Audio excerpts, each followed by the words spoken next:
Start recording. All right, so I'm here at Rob's house. Let's see, where's the good lighting? We got to show off your amazing good looks. Here we go. So we're talking about, what did you just say about the fool?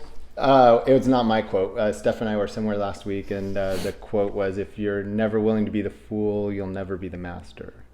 So, precisely. And that's just like a, oh wait, my heart's on this side. It's like a dagger in the heart, because that's why I'm doing these videos, is you're never going to be good at something right away. If you don't start. Yeah, exactly. And like giving myself permission to look like a fool, giving myself permission to suck at something long enough to like suck less, and then eventually be good. Yep. What's up, my 7 friends and 3 strangers that somehow find this video on the internet? I just wanted to give you a quick agenda of the interview today with Rob. This is all post me quitting my job about 60 days ago, and me in the process of rolling out some of the things I'm going to be doing. And I spontaneously interviewed Rob. I pulled out my phone after we were having a really good conversation. I was like, you know what, we got to get this on camera. So you guys are going to get to watch this. And what do we cover? There's really 4 things that we talk about. And what you'll be able to look forward to is skill sets. Number 2 is permission to suck. 3 is permission to be messy.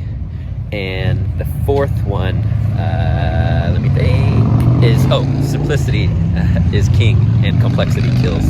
So he drops some gold on this, and I'm excited to share it with y'all. I learned a ton, and I'll actually be posting up a second video with some of my reflections and implementations that are gonna come from having spoke to him. So enjoy. Oh my God, I'm shaking right now. It is done.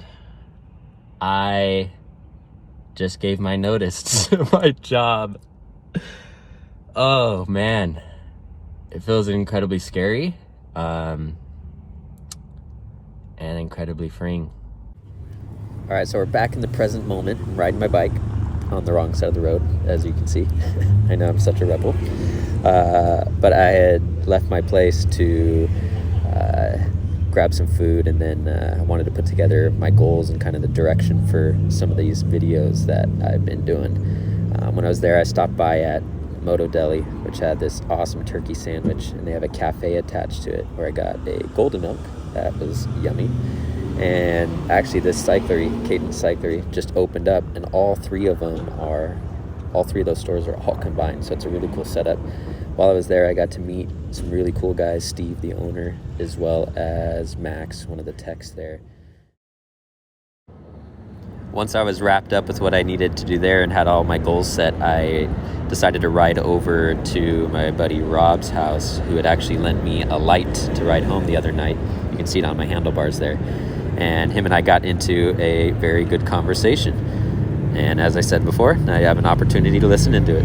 Here we go. So what I'm documenting on some of this is the process of having left my job, taking that leap of faith, and having enough trust in myself to figure it out. I hear that a lot from people who have ideas for businesses, and they don't want to struggle leaving the safe thing, which is working for somebody else. But certainly there's no guarantee with that either. I mean, in fact, I'd argue that there's probably less of a guarantee in that if you're working for somebody else, there's important decisions that you might not have any input or ability to affect that are not in your hands. And when you take it all on yourself, for better or worse, you got no one to blame. No one to blame, and no one to stand in your way, and no one to, fire you.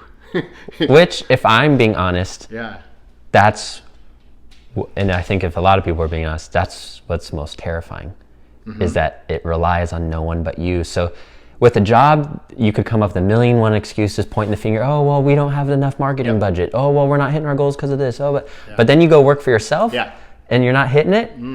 It's like you got no one to blame, but and even if it's people that you hired, it's still you're the leadership. But in the early days, it was a lot of doing anything I could that people would pay me for. So while I had an idea of what I wanted to do, which is digital media production with an emphasis on marketing, building things, and then driving success to the things that we built, and I would just spend a lot of time of my own on the weekends after work, playing, just like learning how these things worked. I saw it as an opportunity. Well, I like that you use that word, playing. Yeah, no, playing. I learned Photoshop and sound edit and Adobe Premiere and After Effects and all of these crazy digital media tools. And then as soon as that kind of program was over, that I got through my job, I just decided I could do it for myself. And there was no real indicator that that was the case at the time. I didn't have, it's not like I got a big client on the side and I said, okay, later. I just literally said later. I don't even remember how much money I had in the bank or anything. I just thought, I'm going to do this. Well, I'm hearing a couple of good things, because here's the challenge is there's so much good content on the internet nowadays, and it tells you, I mean, you can watch a YouTube video and it'll tell you how to do anything. Right. But I'll speak from my own experience. I watch these videos and then I think my process is going to go exactly like how they're saying. And you niche down and you focus on your one thing.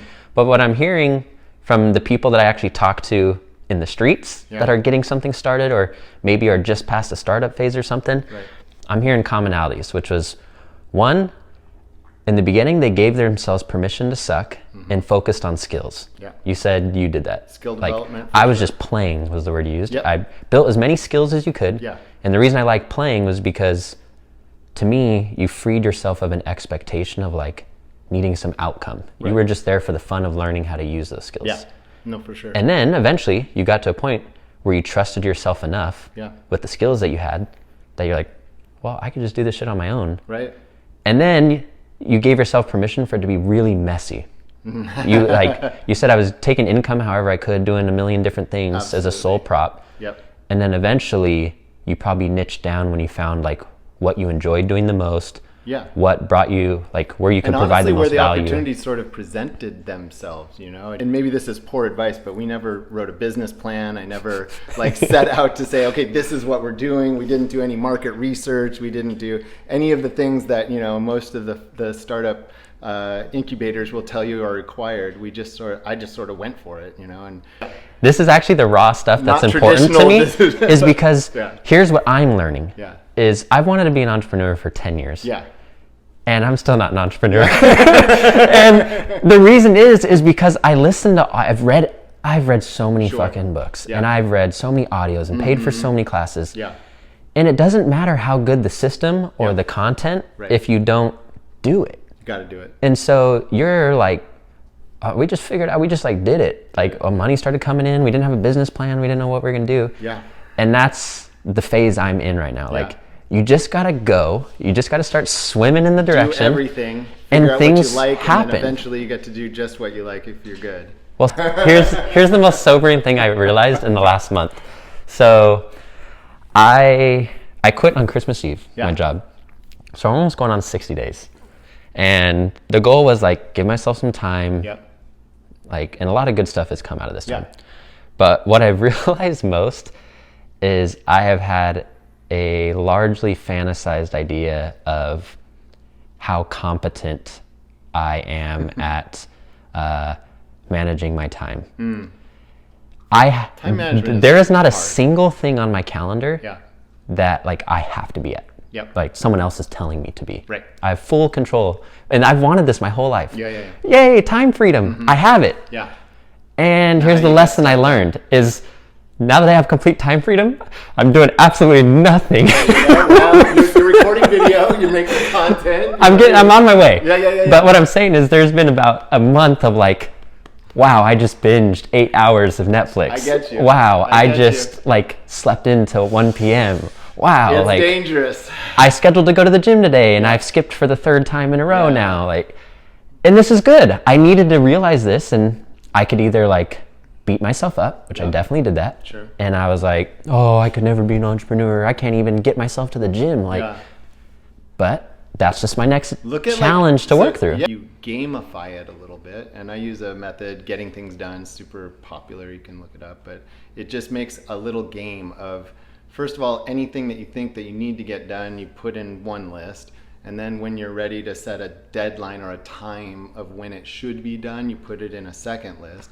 And then every day when you start working, you just take 3 things off of that list and put them in the this is what I'm working on list. And then you don't look at the other 2 lists. Until you literally finish just those 3, and then you get this like feeling, this little yay of crossing dopamine off, like finishing the list. Hell yeah. And then you pick 3 more things. And it's like, ooh, if I do these 3 things, then I'm gonna go to the beach the rest of the day.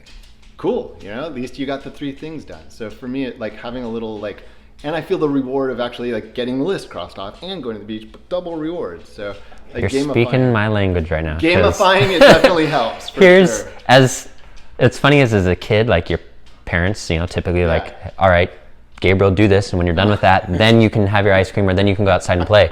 Well, what I'm struggling with as an adult now is realizing that no one's telling me I have to do this before I can have the pleasure. I'll tell you eventually. I'm learning that the hard way. It's draining quickly.